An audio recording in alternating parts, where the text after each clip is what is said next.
चकोर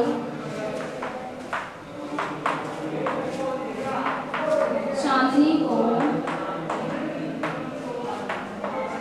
पसंद करता है। जैसे चकोर चांदनी को पसंद करता है, अर्थात सभी विद्वान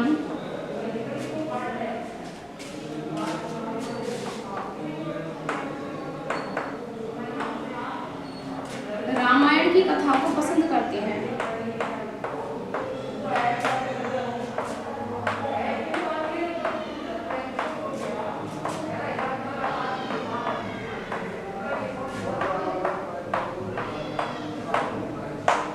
ठीक, कवियों में वाल्मीकि चंद्रमा के समान है, जिनकी रमणीय कथा रामायण चांदनी के समान है। ऐसा कौन सा विद्वान है जो रामायण को ऐसे पसंद नहीं करता जैसे चकोर चांदनी को पसंद करता है? अर्थात सभी विद्वान रामायण की कथा को पसंद करते हैं और ऐसे करते हैं जैसे चकोर चांदनी को पसंद करता है। ठीक है, तो ये आप लिख लेंगे।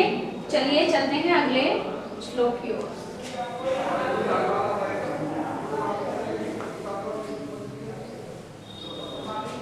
वाल्मीकि से ही है अगला श्लोक भी।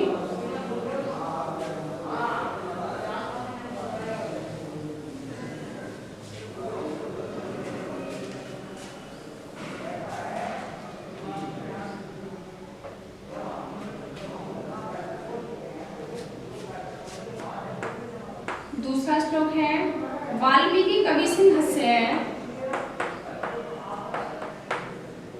वाल्मीकि कवि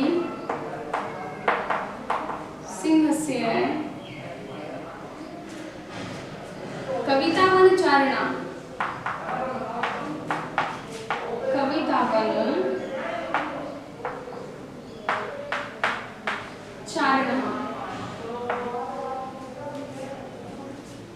श्रवणं कथानादं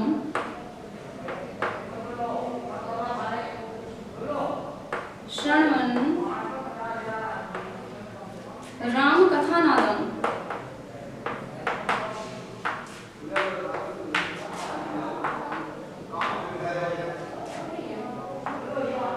को न याति परम पदम् को न याति परम पदम्।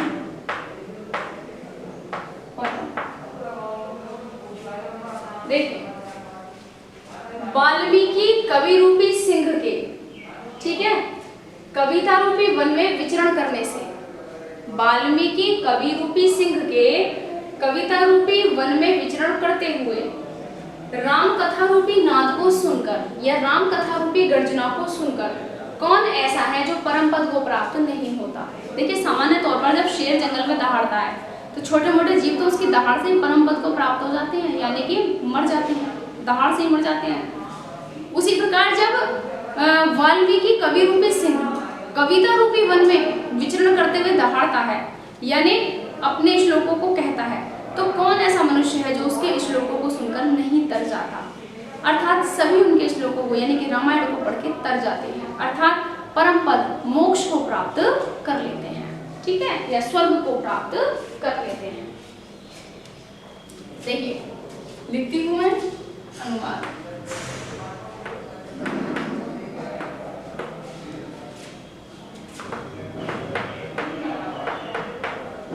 वाल्मीकि कवि रूपी सिंह, सिंह माने शेर, सिंह के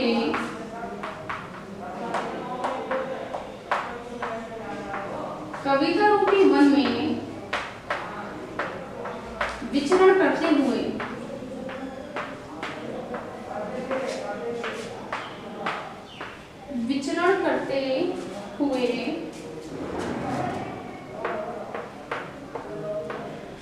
राम कथा रूपी गर्जना को सुनकर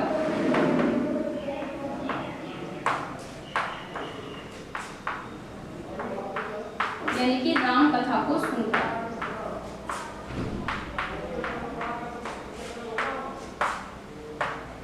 कौन ऐसा है जो परम पद को प्राप्त नहीं होता?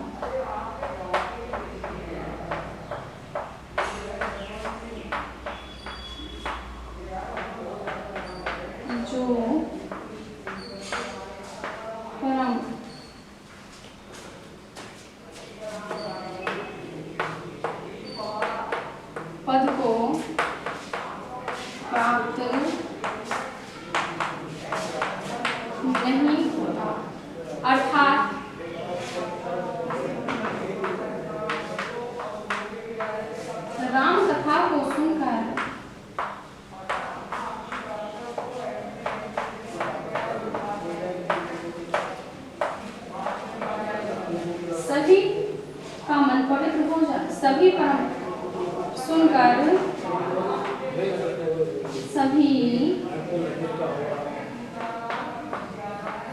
मोक्ष प्राप्त कर लेते हैं। परम पद सबसे बड़ा पद मोक्ष है।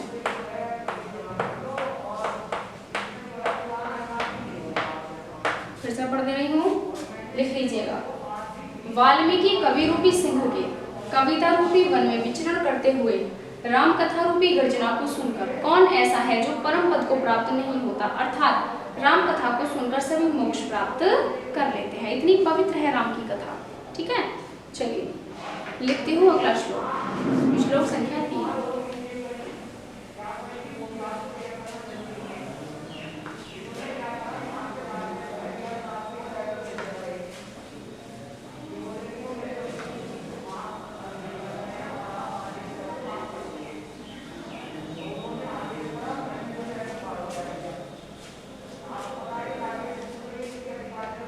देखिए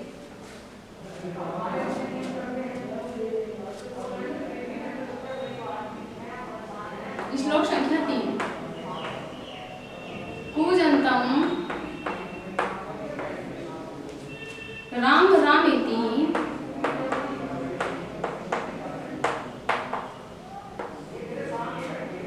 मधुरम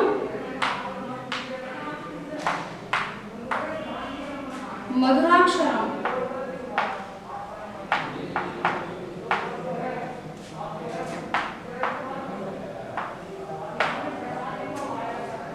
आरुह्य कविता शाखाम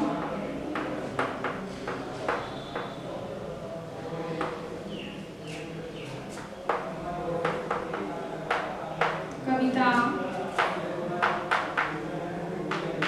शाखाम वंदे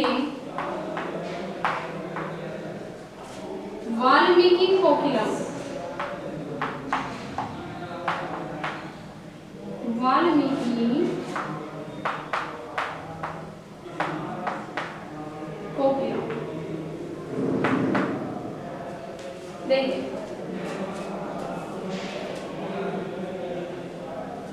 वाल्मीकि रूपी कोयल, अब वाल्मीकि का यहाँ कोयल से तुलना की गई है।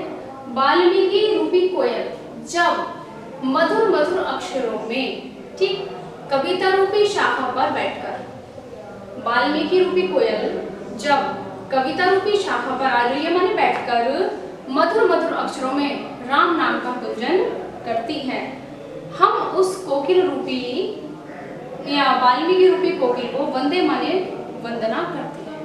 ठीक है, फिर से समझ लीजिएगा।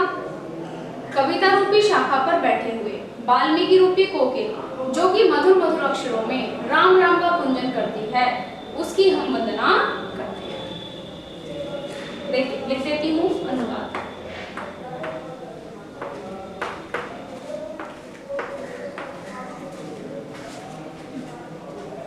इससे आगे बच्चों अगली वीडियो में पढ़ेंगे, इसका अर्थ अगली वीडियो में पढ़ाऊंगी। तब तक के लिए धन्यवाद।